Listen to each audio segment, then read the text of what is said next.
Axé Saravá, como estão todos? Meu nome é Lili e esse primeiro vídeo eu gostaria de contar um pouquinho da minha história e também dizer para vocês que é muito fácil e é maravilhoso cultuar a Umbanda em casa, né?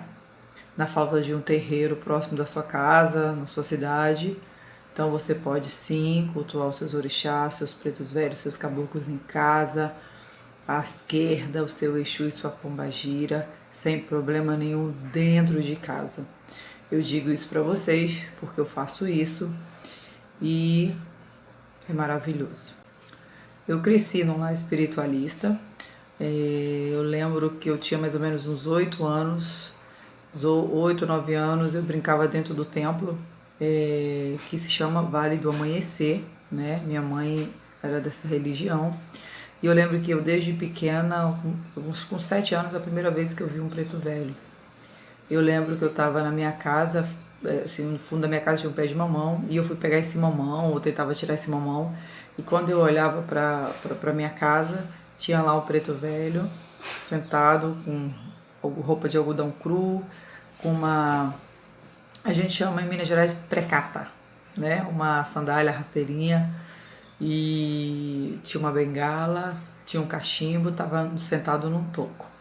Essa é a primeira visão que eu tenho, que eu tive de uma entidade, né? Que mais tarde eu vim entender que era um preto velho.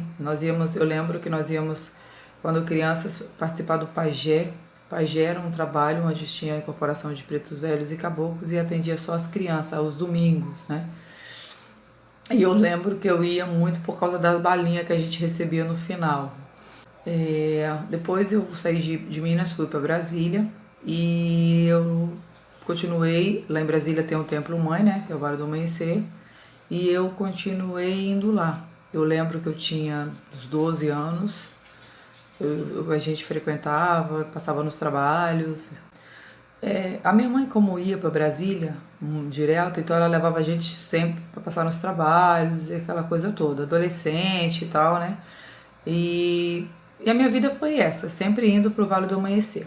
Sempre em volta dessa energia, do espírito velho, de caboclo, só que eu não tinha entendimento nenhum sobre Umbanda, o que era Umbanda, religiões, de matriz africana, nada. Nós sempre cultuamos Iemanjá, né? Porque parece que Iemanjá é aquele orixá. Na época a gente não entendia como orixá, entendia como entidade, que é a mais popular, né? Iemanjá é mãe das águas, rainha do mar, então eu só sei que eu sempre estive com Iemanjá. O culto sempre era para Iemanjá.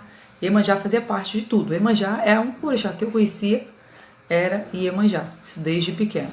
Entre 22 e 25 anos eu acho que eu comecei a frequentar de novo o templo e tal, aquela coisa toda. Até um dia fui convidada para fazer o teste.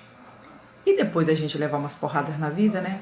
Aí você fala assim, eu preciso mesmo frequentar e agora eu vou, independente se eu incorporar não, eu vou fazer parte da doutrina.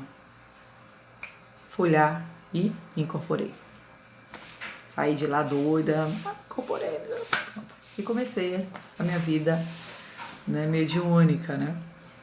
Eu lembro que a gente participava de aulas e tudo, e minha avó, a Preta Velha, ela dá o nome dela na 7ª aula. E nesse dia eu lembro que eu estava muito ansiosa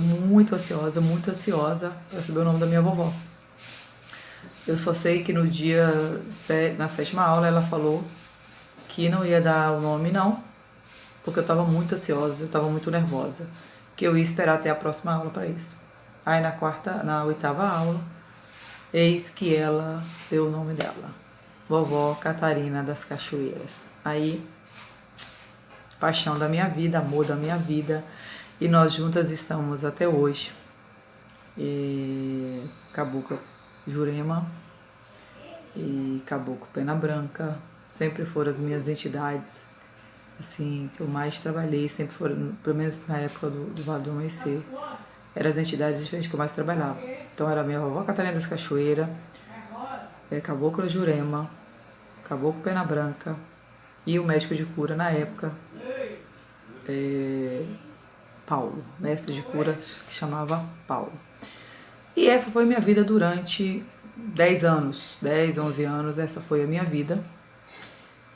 E até o dia que minha mãe foi embora, minha mãe desencarnou. E aí eu fiquei meio sem chão e acabei afastando também dessa doutrina por 5 anos. E nesses 5 anos que eu me afastei, eu fui fazer uma faculdade e tal, toquei minha vida. E aí, de repente, vim passar férias em 2014 numa ilha chamada Morro de São Paulo, Bahia. Acabei descobrindo que aqui era meu lugar e não tinha mais condições de eu ficar em Brasília. E quando aí eu cheguei aqui na Bahia e assim, aquela curiosidade, né? Aqui a energia é muito forte e tal. E aí eu comecei a procurar terreiro de Umbanda para conhecer o que era Umbanda. Não tinha. Comecei a procurar terreiro de Candomblé para conhecer o que era Candomblé. Não tinha. Mas sempre tinha aquelas conversas, né, de orixá e tudo. Eu falava, gente, orixá e não sei o que e tal. Isso há 5 anos atrás, né, gente? Eu falava, mas gente, isso é orixá, tá, enfim. Mas eu ficava, né? Aí a curiosidade era muito grande, enfim. Aí um dia eu fui para um carnaval em Salvador com uma amiga minha e nós ficamos hospedados na casa dos babalorixás e alorixás. Eu não conhecia nada. O que eu conhecia era o que a gente via por aí, pessoas falando na internet, falavam uma coisa aqui, mas assim, eu não sabia mesmo a origem, o que era mesmo, mas assim, eu ouvia falar. E o tempo que eu fiquei na doutrina, não se falava. Eu tive muitos anos atrás uma experiência, eu fui num lugar que a pessoa incorporava pombagira e eu fiquei com uma impressão muito ruim, Aí eu trouxe isso pra minha vida, né? E eu tinha um preconceito e eu tinha aquela coisa toda porque eu achava que era coisa ruim. E a gente também ouvia falar em macumba e tal, e a gente achava que isso era coisa ruim mesmo, que era coisa do mal, que não podia chegar perto, que o trabalho, que as religiões de matriz africana era para fazer trabalho, fazer coisa errada para os outros, era para fazer mal para os outros, e eu não entendia, e Exu e Pombagira e aquela coisa toda. Então a falta do conhecimento era horrível, era terrível. E nessa doutrina, no qual eu fiz parte muitos anos, eu vou dizer assim, não nos estimulava a leitura, tá? Por que eu digo isso para você? Porque tudo o que eu aprendi, tudo que me foi ensinado foi através dos pretos velhos. Então, tudo que eu aprendi foi através da minha vovó Catarina das Cachoeiras, do Caboclo Jurema, do Pai Joaquim de Cachoeira, de todas as entidades que vinham, que conversavam, né? E que me ensinavam. Então, eu nunca li livro, porque também a gente não tinha isso, não tinha esse estímulo a ler, não tinha esse estímulo como hoje tem a Umbanda, que é estudar. Então, eu tinha a prática, mas eu não tinha o estudo. Então, quando a gente ouvia falar de orixá, de não sei o que, era sempre assim, que isso? O que é isso? Mas a gente não estudava exatamente assim.